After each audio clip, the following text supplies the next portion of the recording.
Chapter 20. A Good Imagination Gone Wrong. If you're enjoying public domain library audiobooks, please support this channel by subscribing and clicking the thumbs up icon below. This small gesture helps ensure that we can continue making quality content like this. And please, leave a comment about a future public domain book you'd like to hear. Thank you so much for listening. Spring had come once more to Green Gables, the beautiful, capricious, reluctant Canadian spring lingering along through April and May in a succession of sweet, fresh, chilly days with pink sunsets and miracles of resurrection and growth. The maples in Lover's Lane were red-budded, and little curly ferns pushed up around the dryad's bubble. Away up in the barrens, behind Mr. Silas Sloane's place, the mayflowers blossomed out, pink and white stars of sweetness under their brown leaves.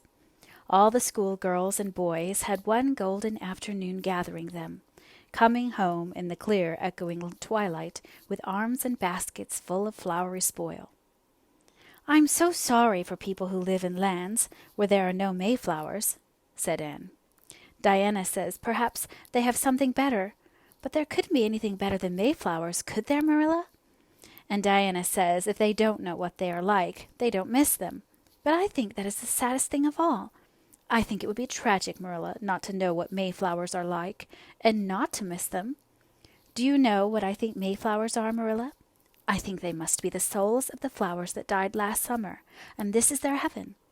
But we had a splendid time today, Marilla. We had our lunch down in a big mossy hollow by an old well. Such a romantic spot. Charlie Sloane dared Artie Gillis to jump over it, and Artie did, because he wouldn't take a dare. Nobody would in school. It is very fashionable to dare. Mr. Phillips gave all the mayflowers he found to Prissy Andrews, and I heard him say sweets to sweet. He got that out of a book, I know, but it shows he has some imagination. I was offered some mayflowers too, but I rejected them with scorn. I can't tell you the person's name, because I have vowed never to let it cross my lips. We made wreaths of the mayflowers and put them on our hats. And when the time came to go home, we marched in procession down the road, 2 by 2, with our bouquets and wreaths, singing, "My Home on the Hill." Oh, it was so thrilling, Marilla. All Mr. Silas Sloane's folks rushed out to see us, and everybody we met on the road stopped and stared after us. We made a real sensation. "Not much wonder, such silly doings," was Marilla's response. After the mayflowers came the violets, and Violet Vale was empurpled with them. Anne walked through it in her own way to school with reverent steps and worshipping eyes, as if she trod on holy ground. "Somehow," she told Diana, "when I'm going through here, I don't really care whether anybody gets ahead of me in class or not. But when I'm up in school, it's all different, and I care as much as ever. There's such a lot of different Annes in me. I sometimes think that is why I'm such a troublesome person. If I was just the one Anne, it would be ever so much more comfortable, but then it wouldn't be half so interesting." One June evening, when the orchards were pink-blossomed again, when the frogs were singing silvery sweet in the marshes about the head of the Lake of Shining Waters, and the air was full of the savor of clover fields and balsamic fir woods, Anne was sitting by her gable window. She had been studying her lessons, but it had grown too dark to see the book, so she had fallen into wide-eyed reverie, looking out past the boughs of Snow Queen, once more bestarred with its tufts of blossom. In all essential respects, the little gable chamber was unchanged. The walls were as white, the pincushion as hard, the chairs as stiffly and yellowly upright as ever. Yet the whole character of the room was altered.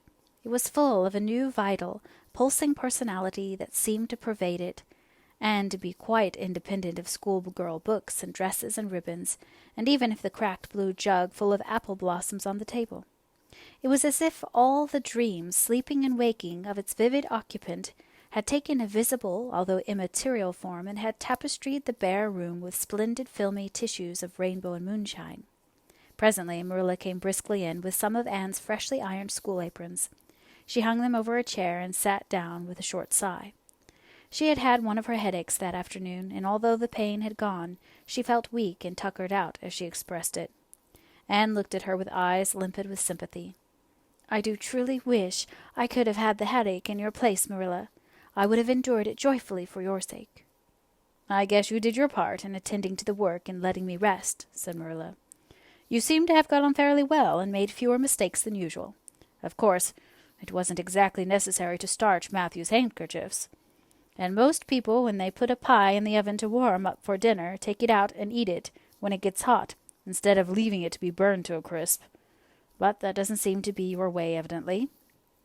Headaches always left Marilla somewhat sarcastic.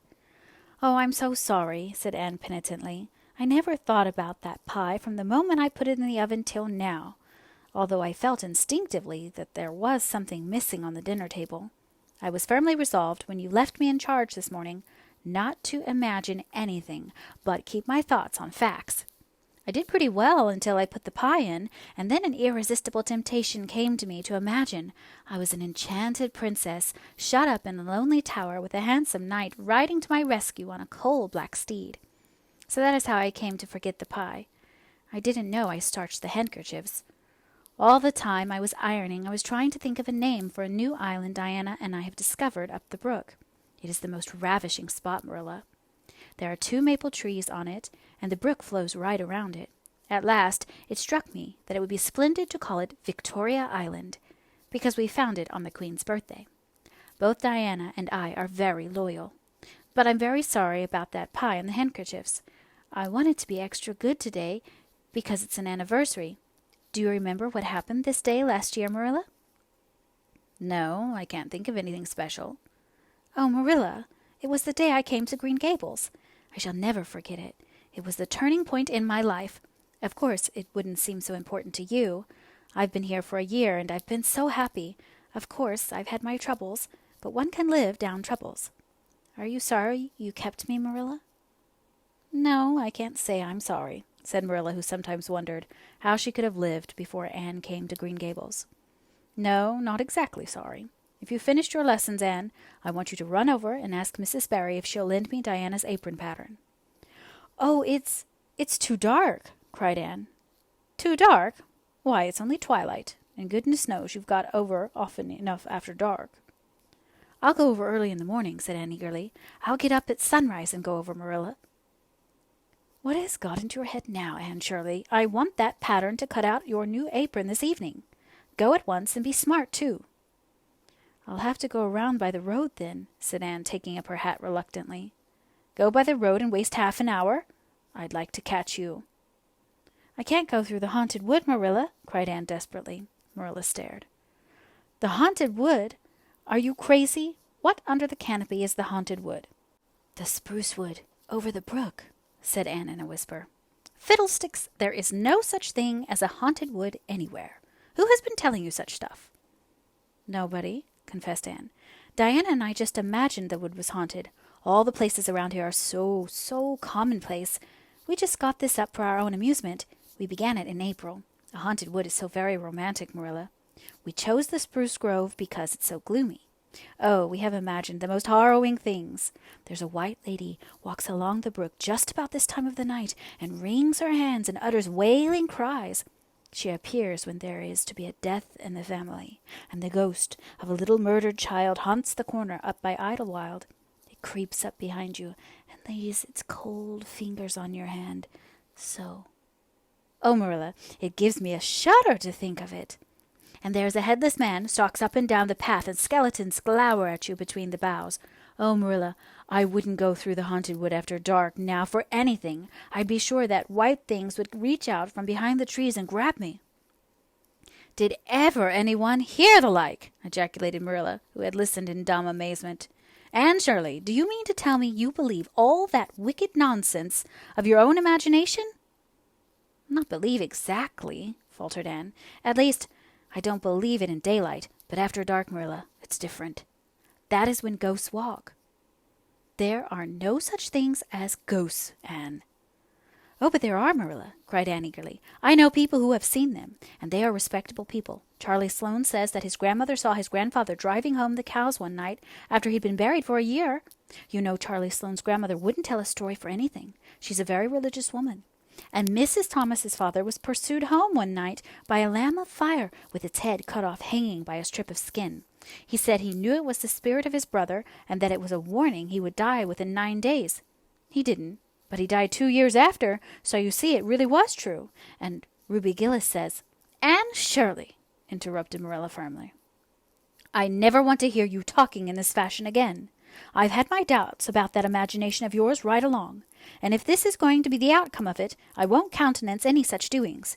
You'll go right over to Barry's, and you'll go through the spruce grove, just for a lesson and a warning to you, and never let me hear a word out of your head about haunted woods again." Anne might plead and cry if she liked, and did, for her terror was very real. Her imagination had run away with her, and she held the spruce grove in mortal dread after nightfall. But Marilla was inexorable.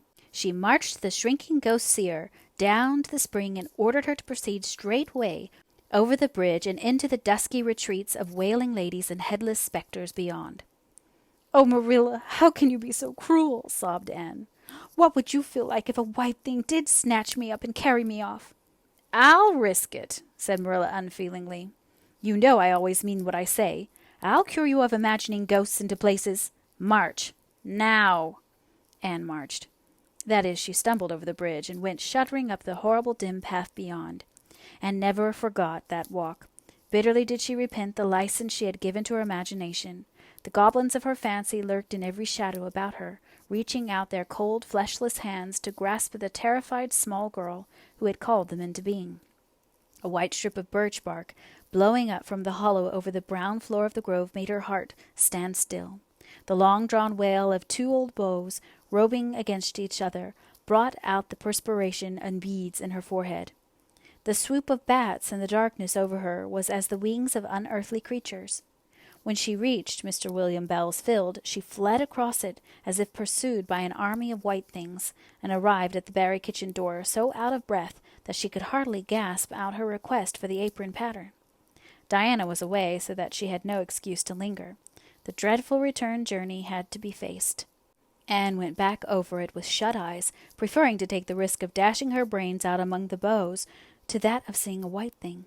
When she finally stumbled over the log bridge, she drew one long, shivering breath of relief.